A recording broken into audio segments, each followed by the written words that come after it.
Welcome back to the Auto Obsessive Garage. Chadwick with you again for another episode of Project Show Me the Sleeper. On this installment, we're starting our epic 60K service, which is pretty involved for this vehicle. We're going to start that off with removing that timing belt. Follow me inside the garage as we get to work.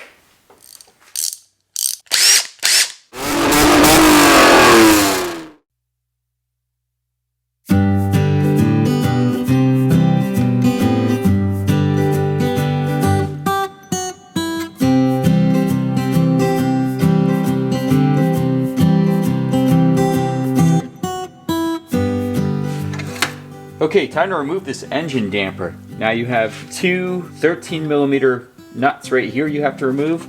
There's a hidden one under here which you have to use a basic wrench for. You can't really get in there with a socket. And then the final two are these two 15mm down here that actually connect the dampener to the engine block. So I say we start with those, get it disconnected first, and then work on these ones up here.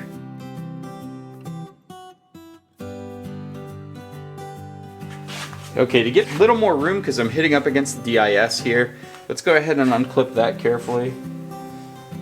Might give us a little more room here. There we go. There's the unit fully removed. Another little tip is I use these really small bungee cords and get the wires kind of out of the way. You want to have this open area here so you can do all the work you're going to do. So just pulling that all aside. And look, as you can see, we have a huge open area here to work in. So the next step we're going to do is remove this alternator accessory belt. To get that off, you have to loosen this pulley, which is a 14mm, and then you have to use a 5mm Allen key to loosen this section. That way we'll have enough play on the belt to be able to slide it off.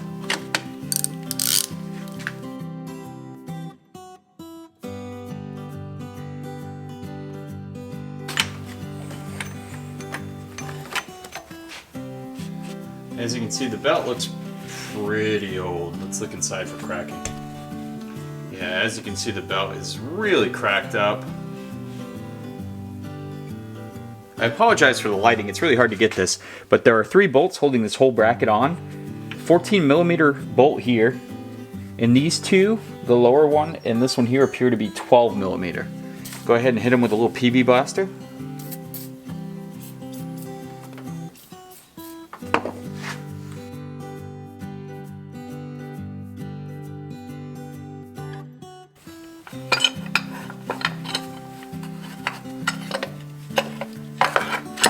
And there's the bracket, tensioner bracket. Our next step will be loosening these 4 nuts. Don't totally remove them because we are going to need the water pump pulley on there for what we're about to do, but you can go ahead and loosen these 4. 12mm is the size. Now you can get, depending on how your engine was stopped, you can get the socket on most of them, but probably one of them you're going to need to use a normal wrench. Next, we're going to have to do the other tensioner. Now this is a very hard one to show. You can see where that worn belt kind of goes up there. There's a bracket with 2 bolts sticking up. That's right where the pulley is. And it of course has another 5mm there. You can see it past the bracket. That's where we're going. So it's going to be the exact same thing we did for the alternator tensioner. So we're going to go ahead, loosen the front of that tensioner right there. And then we're going to go ahead and get that 5mm Allen down in there. This one's So I've come up with this handy dandy extension, just using a 3/8 inch driver here with 2 6-inch extensions, and then I have a little 5mm Allen on the end of that. So I'm going to try to wedge that down. I think you can actually go behind, right back here, and kind of approach from the behind and get a straight shot on that little Allen screw to loosen up that tensioner. So I'm going to try that. Just want to show you guys what I created to take care of this task. Here goes nothing.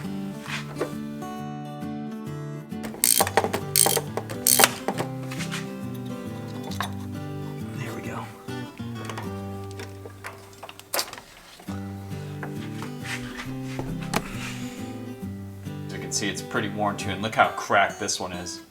So there's your clear signs that your belts are heavily worn, need to be replaced. More proof that no one's been in there for a while. Alright, let's get down there and try to pull that tensioner pulley off.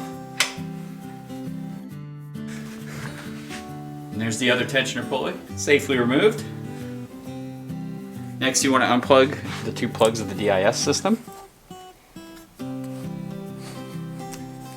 Try to go easy because this is ancient plastic.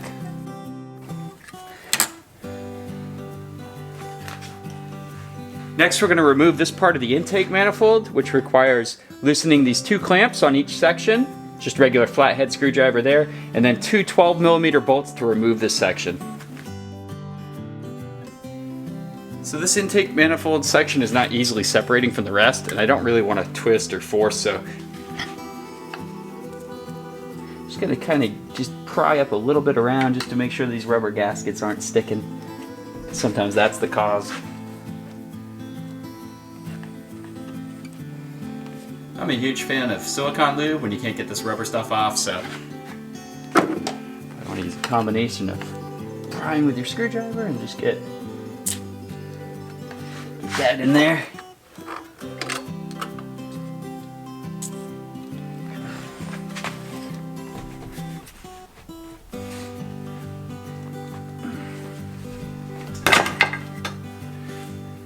Oh.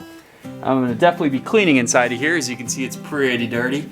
But look how good that lubricant works, guys. Use something like that, especially when you got old carbon in here. Whoa, this intake manifold's getting a cleaning anyway. So for getting that crank bolt off, I used an old Ace Hardware Professional 1/2-inch driver with a 19mm impact socket. Put that on the crank bolt, rested the handle of it against the subframe, and then cranked the car after hooking the battery back up. And that was able to break the crank bolt free pretty easily. Now, you don't want to use air tools or an impact socket if it's not strong enough. You can round a bolt off that way. Heard some pretty crazy horror stories of folks doing that. And also, sometimes I've seen where people use like really powerful impacts and it can break the head off the bolt. Not the case with this one, luckily. So this did it perfectly. This is a great way to get that stubborn crank bolt off your car, guys. Alright, we can pull out that crank bolt now by hand. It's always nice when you can say that when working on a job like this. There's our crank bolt.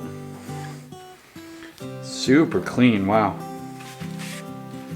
Time to take off all the bolts. Holding on the upper timing belt cover, these are all 8mm.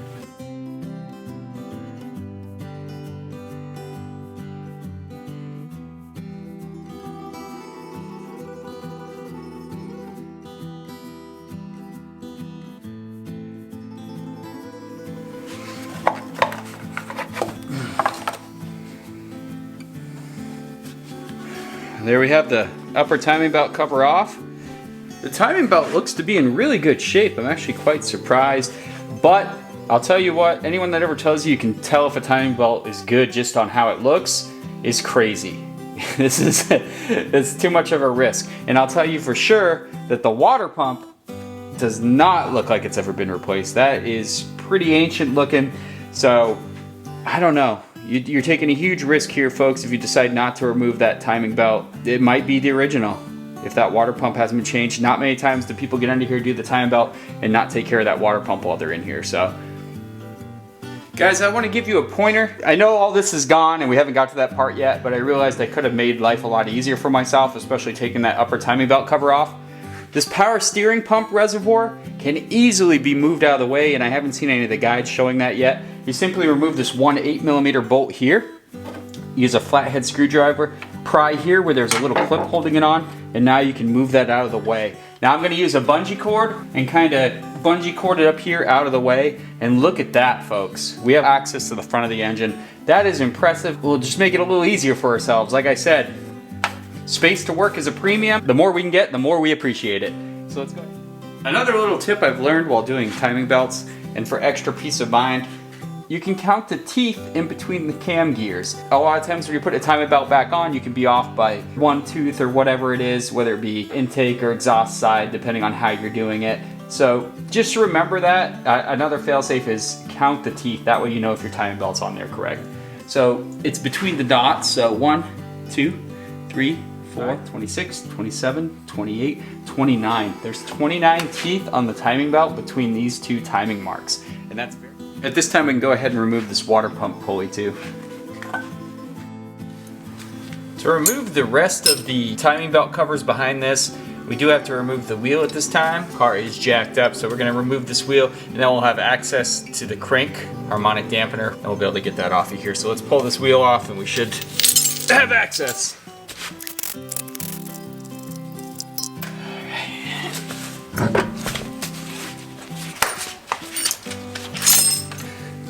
Let me bring you right around here. So now we've got access. Basically, peek right through there and probably see it. Yep, there we go. There's the harmonic balancer, and that's where we pulled the crank bolt out at. So I don't need to remove the whole wheel well. I actually just probably bungee cord this part back. We have to take off the lower timing belt cover before we can take off the middle timing belt cover. And we need to do all that to disconnect the crank position sensor, and then we can fully remove the water pump. I already got my bungee cord attached. Let's go ahead and just pull this out of the way. Give us better access.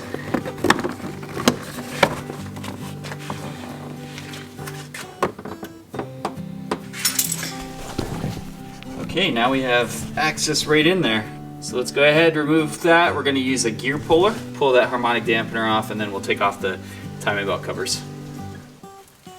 All right, marching right along on this timing belt job, I've placed my puller set on the harmonic dampener. Now, you need to use a puller to get to this. I've had them in the past where I could pry them off, but there's really nothing to pry against because the lower timing belt cover behind here is plastic, so don't try that.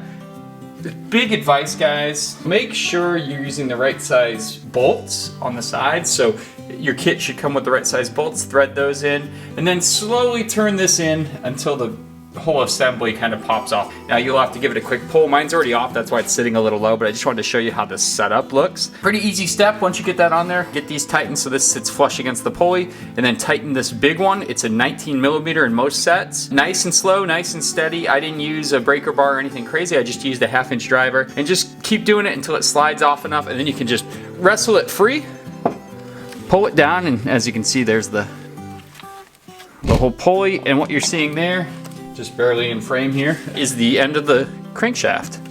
So we're gonna need to remove this lower timing belt cover, which you can barely see right there. After you remove that, it allows you to get access to that middle timing belt cover. You're gonna need all that off to take the timing belt off and water pump anyway. So you have to actually start at the bottom. So pulling that off, then working on these timing belt covers, we'll work our way back up. 8 millimeter bolts still. 2 bolts down low, and then a longer 8 millimeter bolt up top. Just 3 to remove this lower timing belt cover. Comes out just like that. Now before you remove the middle timing belt cover, you have to remove the crankshaft positioning sensor right here with the 2 screws in it. You gotta go ahead and pull that off, and then it's actually held in place. If you can see, the wire goes up to the middle timing belt cover. It's held in place with that grommet. That kind of just pushes outward towards the fender of the car. Then you can remove the middle timing belt cover. But first things first, go ahead and undo these 2 screws to get your CPS out of there. The middle timing belt cover is pretty straightforward. There's 4 of the regular 8 millimeter bolts, but something to be aware of is higher up here towards the rear of the engine, there is a 10 millimeter bolt you need to get rid of to get this off. So just something to be aware of. There is a different size bolt on there, and that can sometimes throw you for a loop. Then you should be able to wiggle this free.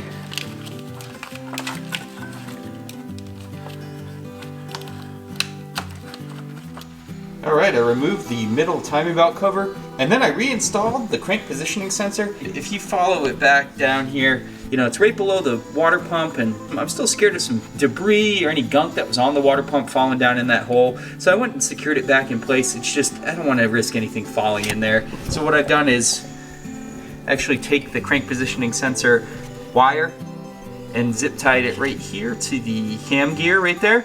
So it's totally out of the way. I can pull the water pump out, install the new water pump, and I'll be able to pull the timing belt and everything off too without the risk of anything falling in there. So just kind of a tip. I always like to play this stuff safe. I don't want to jeopardize anything. So let's go ahead and drain the coolant and get this water pump out of here. All right, trying to drain some coolant out of this thing.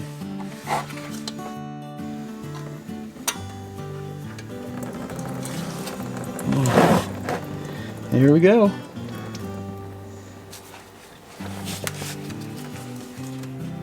Okay, time to get this old timing belt off of here. We're gonna do that before we do the water pump. I think it's easier to do the water pump once this is out of the way because there's a really long neck on the water pump here.